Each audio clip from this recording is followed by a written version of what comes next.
Halo semuanya, kembali lagi di Fra Gaming Store Channel bersama Jujur di sini, dan kali ini kita akan mengkomparasikan kedua buah produk mouse dari Fantech dan juga dari Vortex series yang sama-sama memiliki fitur dengan polling rate 4K. Jadi tunggu apa lagi, langsung tonton terus videonya sampai selesai.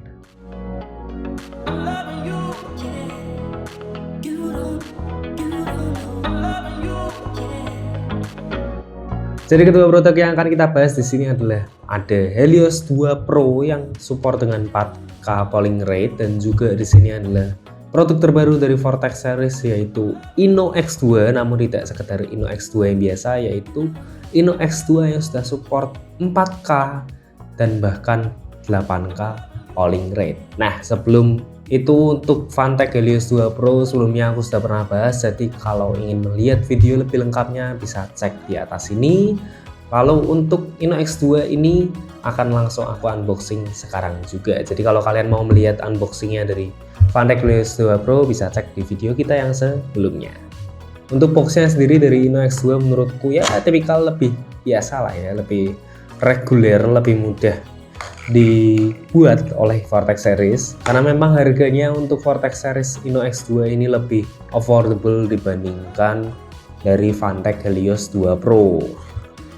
Lalu isi boxnya pun di sini langsung disambut oleh sebuah USB cable Type C to Type E, yang mana di sini ada sebuah dongle khusus ya, di sini seperti USB 3 to USB Type C. Di sini ada dongle khusus dan sangat sederhana sih dari desainnya. Di sini Inno X2 ini mungkin untuk mengaktifasikan dari fitur 4K-nya itu.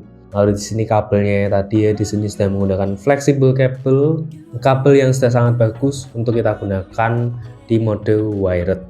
Lalu di sini ada mouse-nya, di sini Inno X2. Kita mendapatkan mouse yang berwarnakan putih di sini Inno X2-nya. Di sini terakhir sepertinya kita juga mendapatkan Inno X2 yang berwarna putih juga di video kita sebelumnya yang non 4K ya. Di sini Inno X2-nya. Dan sebenarnya secara desain overall Inno X2 ini terlihat sama dengan Inno X2 yang versi non 4K. Jadi bisa dibilang di sini upgradability-nya hanya ada di fitur 4K-nya saja. Lalu selanjutnya kita juga diberikan cadangan MOSFET di sini yang berbahankan PTFE. Sudah sangat bagus kita diberikan cadangan, jadi kita bisa mengganti MOSFET-nya dengan yang lain atau dengan yang ini ya. Dan untuk opsinya juga di sini Vortex series Inno X2 juga diberikan glass gate, sebuah opsi glass gate yang bisa kalian gunakan untuk di mouse Inno X2 series ini, sehingga nanti saat kalian gliding itu lebih licin lah kalau pakai glass gate. Lalu di sini kita juga mendapatkan sebuah grip tape yang masih sama dengan Inno X2 yang sebelumnya. Di sini berwarnakan putih, jadi ada desainnya ala Vortex series Inno X2. Dan terakhir kita juga mendapatkan sebuah user manual. Jadi ini adalah user manual dari Vortex series Inno X2 4K/8K di sini ya. Jadi tutorialnya untuk kalian gunakan mode-modenya ada di sini semua. Nah, itu dia isi box dari Vortex series Inno X2 yang versi 4K. Sebenarnya secara isi dia mirip dengan Vortex series Inno X2 yang versi biasa, hanya saja yang berbeda itu ada di dongle yang ada di sini, yaitu dongle USB Type C to USB Type E yang female ini. Menurut ini saja yang berbeda.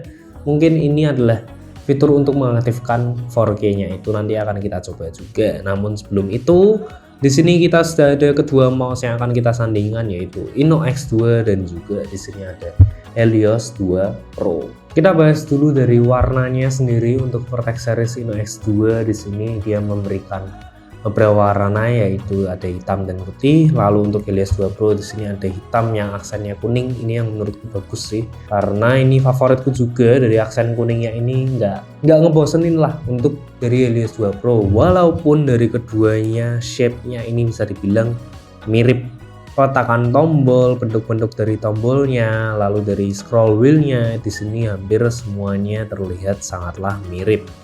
Hanya saja di bagian Inno X2 di sini tidak ada embel-embel logo, hanya ada tulisan Inno X2 di bagian sebelah kanan. Sedangkan untuk Helios 2 Pro ini embel-embel logonya ada di bagian bawah. Lalu juga ada di bagian sebelah kiri di dekat tombol makronya. Lalu secara spesifikasi keduanya menggunakan sensor yang sama yaitu PixArt PAW3395. Dan untuk switch yang digunakan di sini berbeda. Untuk dari Vortex series dia menggunakan switch dari KLGM 8.0 dan juga untuk dari Helios 2 Pro ini dia menggunakan TTC Gold sensor. Lalu yang menariknya lagi adalah dari InnoX2 di sini dia tidak perlu menggunakan dongle tambahan ternyata. Jadi setelah aku baca-baca, dia tidak menggunakan dongle tambahan sama sekali, berbeda dengan Helios 2 Pro yang masih harus menggunakan dongle tambahan SpeedStrike alias itu nama dari mereka yang Vantek berikan. Jadi dia harus menggunakan dongle tambahan SpeedStrike ini untuk mengaktifkan fitur 4K polling rate-nya. Sedangkan untuk Vortex series dia sudah diberikan dongle bawaan 2.4G yang biasa yang sama-sama kecilnya untuk konektivitas yang normal, namun tanpa menggunakan dongle tambahan seperti di Vantek Helios. Dia sudah bisa menggunakan fitur 4K polling rate-nya, hanya saja tinggal diaktifkan melalui software yang sudah disediakan oleh kedua brand yang sama-sama mempunyai softwarenya untuk kedua mouse yang satu ini. Nah, oke, untuk perbandingan dari kedua mouse ini sendiri memang dari spesifikasi memang ada yang mirip. Lalu dari pengalaman yang aku rasakan juga, jadi dari pengalaman yang aku rasakan itu dari gripnya bisa dibilang sedikit sangatlah mirip ya. Jadi saat aku berpindah mouse antar satu sama lain itu rasanya tidak begitu banyak perbedaan. Mungkin perbedaannya agak terasa itu ada di bagian beratnya. Untuk Helios 2 Pro ini bisa ada di berat 55 gram dan untuk InnoX2 ini ada di angka 60 gram alias ada di 62 gram, kisaran seperti itu. Dan itu memberikan pengalaman yang sedikit berbeda, sedikit banget tapi sedikit banget.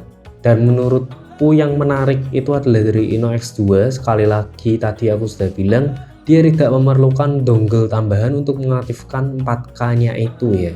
Dan bahkan untuk versi wirednya dia bisa sampai 8000 Hz dan menurutku itu adalah fitur yang memang lebih baik dibandingkan Helios 2 Pro yang masih harus menggunakan dongle dan masih harus ada pairing mode-nya juga, jadi kayak masih agak lebih ribet lah. Lalu secara feeling pemakaian, secara sensor dan lain-lain, of course dia sangat mirip. 3395 PixArt PAW3395 tidak usah diragukan lagi keakuratannya, dan juga switch yang digunakan overall dari kedua mouse ini sangat bisa disandingkan bersama, dan menurutku ini juga sangatlah bagus dari keduanya. Memang tidak bisa dipungkiri harganya yang 600 ribuan dari InnoX2 dan juga untuk Helios 2 Pro ini yang sempat dibanderol di harga 999.000 menurutku memberikan pengalaman yang sangatlah baik untuk sebuah mouse wireless.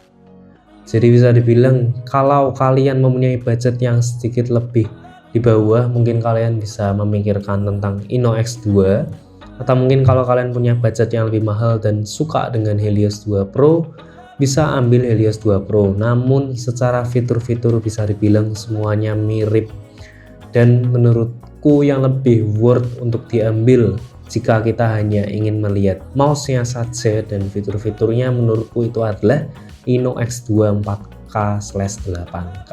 Namun kalau kalian memang tidak bisa menemukan Vortex series 4K ini in stock atau mungkin salah satu dari mereka ini tidak stok, hanya ada salah satu saja, menurutku kedua mouse ini adalah best of the deal di harganya dan juga dari seluruh fitur-fiturnya yang ada. Menurutku kedua mouse ini sangatlah bisa diandalkan untuk menemani permainan gaming kalian. Jadi tunggu apa lagi, tuliskan pendapat kalian di kolom komentar tentang kedua mouse ini. Kalian akan memilih Helios 2 Pro atau akan memilih Vortex series InnoX2 4K/8K ini? Pilihan ada di tangan kalian dan juga tuliskan pendapat kalian di kolom komentar.